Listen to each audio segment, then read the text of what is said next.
Сонымен басында айтқан мен дегенім сен деген тақырыпты егер қорытындылайтын болсақ, мен дегенім сен деген сөз шәкәрім ілімінде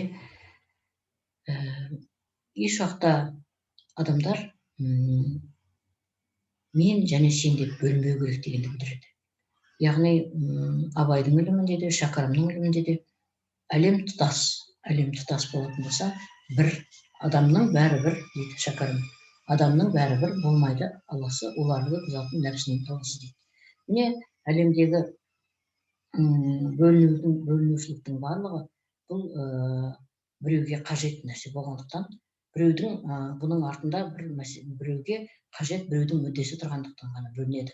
Ал қарапайым халыққа ешқандай да ол бөлінушілік жоқ. Қарапайым халыққа бәрі, мысалы көршілеріңіз қандай ұлттың өкілдері болса да, сіз оларды қабылдайсыз, олармен бөлінбейсіз, оларға әр уақытта игілікпен жақсы өмір сүруге, игілікпен қарап жақсы өмірге тырысасыз. Мысалға алайық, адамдар ұлтқа бөлінеді, дінге бөлінеді, мысалға ұлттың ішінде руға бөлініп, одан отбасында да өзара бөлініп жатады. Бұл бөлініс қандай нәрсені білдіреді? Әрине, Платон айтқан, Платонның мемлекет деген еңбегіндегі бұл дегеніміз бәрі коммунаға өмір сүру деген мағынаны білдірмейді. Бірақ адам ойында да, сөзінде де, ісінде де, ойында да, сөзінде де, ісінде де өзін басқалар сияқты сезіну, басқаға өзіңе тілемегенді басқаға да тілемеу, өзіңе тілегенді жақсылықты басқаға да тілеу. Яғни мен деген сен екен нақтылы түсіну, нақтылы, ешқандай боямасыз қабылдай білу. Енді жалпы шәкәрім атамыз Тамамжан өзін өзі мен десе де басқалар жатырқап сен деседі деген, міне осы барлық бөлінушілік әлемдегі конфликттер әкеліп туғызып жатыр. Енді болса мен сен деген бұл қандай бізге жақсылық әкеледі, қандай игілік береді деп айтатын болсақ, мен сен егер осылай тұтас ойлаушылық адамға керемет өмірлік күш береді. Ең бірінші. Бөлінбейтін адам, онда өмірлік күш. Бұл адам егер осыны практика жүзінде, осыны тәжірибе жүзінде, осыны эксперимент жасап көруге де болады. Егер осыны ой жүзінде күнделікті іске асырып, жоқ, мысалға, біз былай айтатын болсақ, ой, біздің Қазақстанда бәрі керемет, анау Европаны қарашы, су алып жатыр деп ойласақ, біз ойымызбен бөлініп жатырмыз.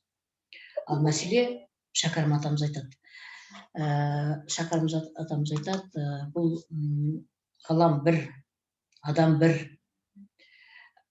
бір, ғалам бір болатын болса, біз ойменен осылай бөлінетін болсақ, біз жаңағы Вернадский айтқан ноосфера дейміз. Ноосфераның ар жағында да біз білмейтін космостан да жоғары метагалактикалар, әлемдер бар. Оның бәрі бір тұтастық, бір тарының қауызына сыйып тұрған дүние. Біз осыны сананы жыртамыз, сананы бөлеміз, сананы бір-бірінен ажыратып жатамыз. Ал бұл сана дегеніміз бұл жаңағы бас қозғалыс, таза ақыл деген, бұның бәрі жаратушылық субстанциялар. Бұлар таза әлем, махаббат әлемі. Біз осыны бөлмеуіміз керекпіз. Осыны бөлмей өмір сүретін болсақ, біздің мына планетамызда жаңағы Еуропада су басып жатқан елдер туралы айтатын болсақ, бұның бәрі адамзат баласының ойының дұрыс болмағандығынан болып жатқан дүниелер. Осының бәрі табиғаттың жауабы. Себебі тән мен жан бөлінбейді шәкәрімнің әлемінде. Тән мен жан бөлінбейді. Осыны мақтап ұғынуымыз керекпіз. Енді сонымен шәкәрім ілімінде адамға жан келгенде, адам дүниеге жан келеді, жанмен бірге жаратушы келеді дейді. Енді бірақ жан мен тән бөлінбейді, ол да бір тұтастық деп қарауымыз керекпіз. Мысалы, тән туралы, жан туралы екі нәрсе ойлауға болмайды. Адамның физикасынан, физикалық құбылыстарынан, оның қоршаған әлемінен, оның қандай адамдармен араласатынынан, өмірі қандай екенін білгіңіз келсе, оның өмірі қандай, жаны қандай екенін біз оның өміріне қарап білеміз. Оның күні бойы не туралы айтатынынан, не туралы сөйлейтінінен біз оның қандай адам екенін білеміз. Күні бойы адам егер өзінің сөзі күні бойы не туралы айтатынына күнді талдау жасау керек. Егер осылай талдай берсек, күніне бойы жазып отырсаңыз, не туралы сөйлейсіз, сіздің ойыңыз сондай, сіз сондай адамсыз деген сөз. Сондықтан біздің жанымыз, тәніміз, іс-әрекетіміз, сөзіміз бір-бірінен тұтас нәрсе. Осы бұрында ата-бабаларымыздың батасы неге қонып отырған өйткені оның ойы, сөзі ісінен бөлінбеген.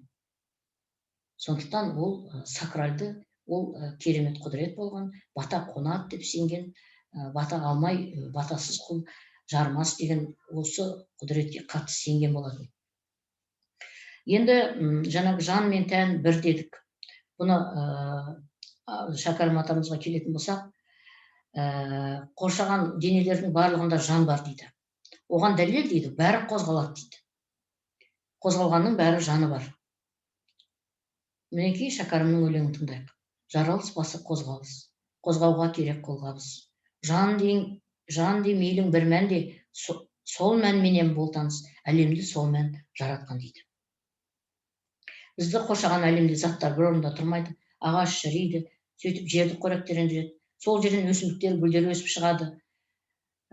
Сол осы бір-бірімен қозғалып жатқан дүние, бұл дүниені мәңгі қозғалыс дейді. Енді осы қозғалыс туралы да тағы бір мәселе айтқым келеді.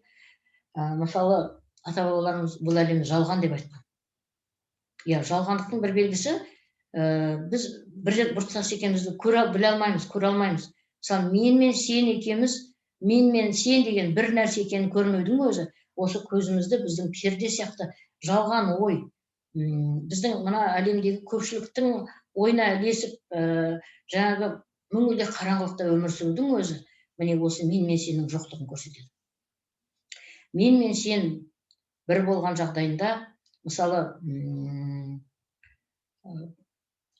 әлемнің егер тұтас екенін алатын болсақ, әлемнің тұтас екенін ойласақ, біз мысалға, ой, біздің Қазақстанымыз керемет, біздің қазақтар жақсы, аналар жаман деп, мысалы, Европада су алып жатыр, олар оңбаған деп ойлайтын болсақ, біз сананы бөліп жатырмыз деп айтып отырмын. Ал сананы бөліну, кез келген бөліну конфликтке әкеледі, тағы да айтарым, конфликтке әкеледі. Сондықтан біз ойымызда бөлмеуіміз керек. Бұл бізге не береді?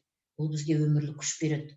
Күш-қуатымыз көбейеді, біздің жасампаздық қуатымыз артады, біздің жанымыз өседі. Мәселе біз жанды өсіруіміз керек, күнделікті жан жасампаз. Ол мына біздің мен мен сеніңе бағынбайды. Сондай нәрсе, бұл керемет нәрсе. Мінекей. Ал енді жаңағы жалған дегенге келетін болсақ, жалған дегенді Шәкәрім жаңағы жалғандықтың бір белгісі мен мен сенге бөліну дедік қой. Жалғанның тағы бір белгісі, ата-бабамыз жалған дегенде бәрі қозғалатын болса, ол орында тұрмайды. Мысалға, біздің денеміз, біздің жасушаларымыз, клеткаларымыз күнде ауысып отырады. Бәленбай мыңдаған, 100 мыңдаған клеткаларымыз ауысып жаңарып отыратын болса, біз қазір мен бар деген, менің қазір күнделікті өзгеріп отырған менің жасушаларым. Сонда ештеңені қолға ұстап тұра алмайсың деген сол, бәрі өзгеріп жатыр. Тіпті стеклоның өзі, шыны әйнектің өзі 100 жылдан кейін бұл ыдырайды. Топыраққа, басқа нелерге, минералдарға ыдырайды. Енді осылай болатын болса, бәрі қозғалып жатса, бұл дүниені ұстап қалу мүмкін емес деген идея, осы жалған деген осыдан шыққан идея. Міне Шәкәрімде ол былай айтылады. Жан мен денені бірге ұстап тұрған нәрсе, бұл субстанция, бұл махаббат, жүрек, тілек.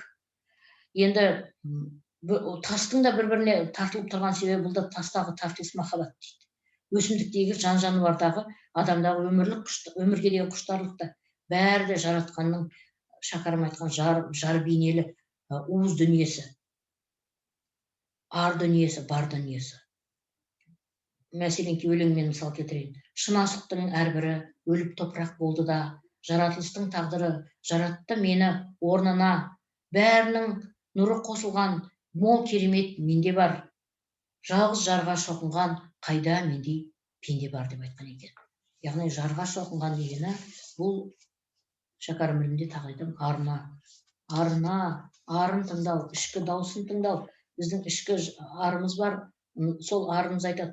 Біреуді бір жазғырып отырсақ, ішімізден бір ардың дауысы шығып айтатыны бар ғой. Әй, сенде де бар ғой. Әй, өзіңе қарасаңшы бір уақыт, мүмкін сенде де бір қателік бар шығар деп, осылай бізге үнемі айтып тұратын бұл біздің жанымыздың дауысы.